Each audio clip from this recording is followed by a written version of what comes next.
The way we all buy and sell homes in the United States is going to change for the first time in decades, and not because home prices or mortgage rates are coming down.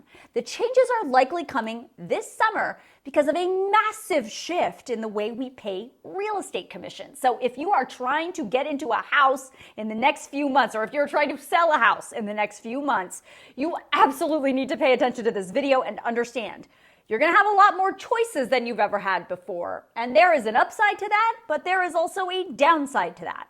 Some say this could drive down the overall cost of homeownership, but others say it could just shift the cost burden from sellers to buyers, or it could simply drive some real estate agents right out of business because they aren't competitive enough. So here's what's happening and what it means for you.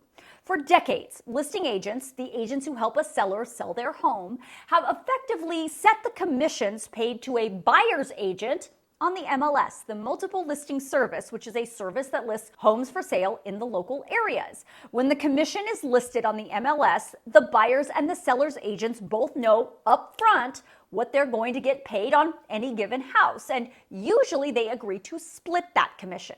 Commissions are typically between 5 and 6% of the total home sale price, and that commission tab for decades has generally been picked up by the seller, to the tune of about $100 billion in commissions every year. Well, last year, a jury found the National Association of Realtors, through the MLS structure that I'm talking about, was artificially keeping commissions high. And last week, the NAR announced that they settled. That settlement includes not only a $418 million fine, but also changes to the way real estate agent commissions are structured. So, for you sellers, listing agents can still offer a commission to the buyer's agent, but that commission can no longer be posted on the MLS. In the end, that means the seller won't automatically be picking up the tab of 5 or 6% commission anymore. But for buyers, since the seller isn't picking up the cost of your agent anymore, you may have to pick up the tab yourself, which could mean tens of thousands of dollars of costs that you were not expecting. The settlement requires agents to enter into a written agreement with a buyer over what commission the buyer will pay the agent right from the beginning. So, what does that mean for you?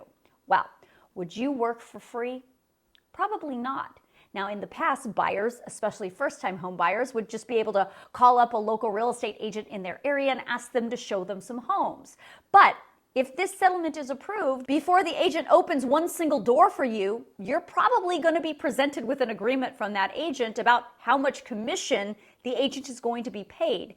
And if the seller of the home you ultimately select does not want to jump in and help pay some of that commission, then it's going to be up to you to pay that full amount. Now, this new structure will apply to the more than 1 million members of the National Association of Realtors. The settlement does still need approval from a federal judge before it takes effect. But if it's approved, the changes to the real estate commission structure are set to take effect in July.